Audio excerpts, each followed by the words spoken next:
Bonjour à tous, je vous fais une petite vidéo, une petite parenthèse pour partager avec vous un tirage qui m'a profondément touchée. Je suis encore troublée. Pour ceux qui n'ont pas encore fait le lien, je suis aussi danseuse et j'ai une chaîne qui s'appelle Flamensica, que vous pouvez aller voir sur YouTube sans problème. Et aujourd'hui, nous sommes donc le 10 juin, c'est en plus d'être une journée particulière, c'est aussi mon anniversaire. Je fête aujourd'hui mes 44 ans, 4. Et c'est ma dernière grande répétition avant ma première représentation qui va se passer donc à Saint-Sulpice dans le 31, donc pour le 17. Voilà, ça fait des années que je prépare ce spectacle. La danse, je l'avais mise au rebut. Pour moi, c'était une affaire classée, une affaire terminée. Je me suis consacrée à mes enfants et puis je ne pensais pas plus que ça à reprendre. Et la vie fait que toujours, quand nous sommes sur notre chemin, eh bien, ou du moins qu'on s'en écarte, il y a toujours quelqu'un qui vous remet sur le chemin qui est le vôtre. Eh bien, moi, c'est celui de la danse. Et aujourd'hui, comme à chaque fois, hein, je fais toujours un petit tirage en consacrant donc la séance de répétition à celle à qui je dois cette passion pour la danse et pour le flamenco. Et aujourd'hui c'était un jour un petit peu particulier puisque je vous ai fait hier une vidéo sur la voix du dragon et aujourd'hui j'ai tiré la carte qu'il me fallait.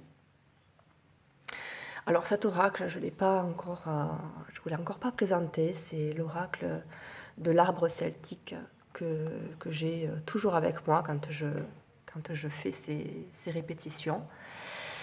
Et aujourd'hui, pour la première fois, depuis un an maintenant, que je procède de cette manière avec ce petit autel que je consacre donc à mes ancêtres femmes, de ma lignée de femmes espagnoles. Voilà, c'est la première fois que je tire cette carte qui est toujours magnifique, mais dans cet oracle, il n'y a que 2 cartes qui ne représentent pas d'arbre. Il y a la mer et il y a le bosquet. Et aujourd'hui, la mer, alors je peux voir, cette carte m'a vraiment parlé puisque on y voit l'horizon, on y a une vue dégagée où l'eau apparaît. Avec tout ce que ça représente, bien entendu, la recherche de la mer, la protection, la créativité, et également un mot qui m'a qui a commencé à me troubler, c'est celui-ci, ancêtre maternel. C'est la première fois qu'il est dans les mots-clés, il sort précisément. Puisque c'est un spectacle en fait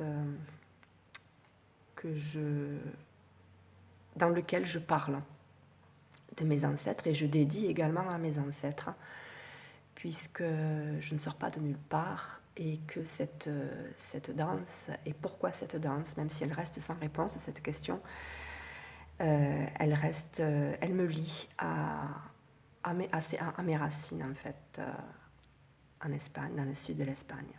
Voilà. Et quand même, il y a aussi cette carte que j'ai tirée, Luna, qui est, comme je vous le disais hier, un dragon galactique. Les dragons galactiques sont là pour nous reconnecter à la source, à notre évolution spirituelle quand on la cherche en tout cas.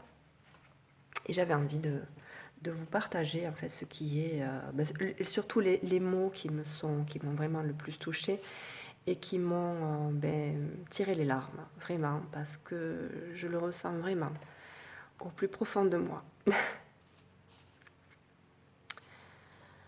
Bien sûr, je pense à ma mère, à ma sœur qui savent très bien ce que représente la danse. Et c'est aussi pour elles que je lis ce passage. Embrasse et accepte ce que tu ressens. Alors, je n'ai pas mon matériel que j'ai d'habitude quand je suis chez moi. C'est un petit peu compliqué. Je vais essayer de vous faire la lecture en filmant la page. Comme son nom l'indique, Luna est connectée à notre lune et à ses phases. C'est une figure maternelle. Et en raison de sa nature aqueuse, elle nous connecte aux émotions, à la créativité, et bien sûr à l'eau. Je rappelle que j'ai tiré la carte de la mer sur l'oracle de l'arbre celtique. Son arrivée est une invitation à ressentir pleinement vos émotions, surtout si vous avez jusque-là évité leur message. Bon, ce n'est pas véritablement mon cas, mais je le prends quand même. Elle vous invite à les examiner, à les accepter et à libérer ce dont vous n'avez plus besoin. Elle vous soutient. Si tu te sens dépassé, il est juste de savoir demander de l'aide. Ce n'est pas une faiblesse, mais une reconnaissance que tu es fort par toi-même depuis trop longtemps. Prendre soin de toi est vital. Tu ne pourras être pleinement ce que tu souhaites devenir qu'une fois que tu auras embrassé et accepté ce que tu ressens vraiment. Ce n'est qu'alors que tu pourras vraiment te transformer. Je fais une petite parenthèse. Le sujet, le thème de mon spectacle, qui s'intitule « Ce que murmurent les papillons », c'est exactement l'objet de l'histoire. Je poursuis. Elle nous invite à suivre notre créativité et à revisiter nos talents endormis, qu'ils soient dans le domaine de la musique, de l'écriture, du spectacle ou autre. Elle ajoute : ces activités sont bonnes pour l'âme. Tu peux t'abandonner en confiance pour l'instant présent, dans l'instant présent. Être complètement absorbé par ce que tu fais et embrasser le bonheur qui accompagne de telles activités. Voilà, alors pour ceux qui me connaissent vraiment en profondeur, c'est surtout à eux que j'adresse cette vidéo. Et voilà, pour leur dire que les cartes nous parlent vraiment, même les plus sceptiques. Là, je crois que, bon, ils resteront sceptiques. Mais là, vraiment, je crois que les cartes nous parlent vraiment. Et je suis vraiment ravie de remonter sur scène et de vibrer, vraiment. Et c'est pour moi le plus beau cadeau. C'est pour les personnes qui seront là vendredi prochain, donc le 17. Si vous venez si j'arrive à vous tirer les larmes, pour moi, c'est le plus beau cadeau, puisque pour moi, pleurer ou être à ce point ému, c'est arriver à porter une caresse sur votre âme. Je vous remercie.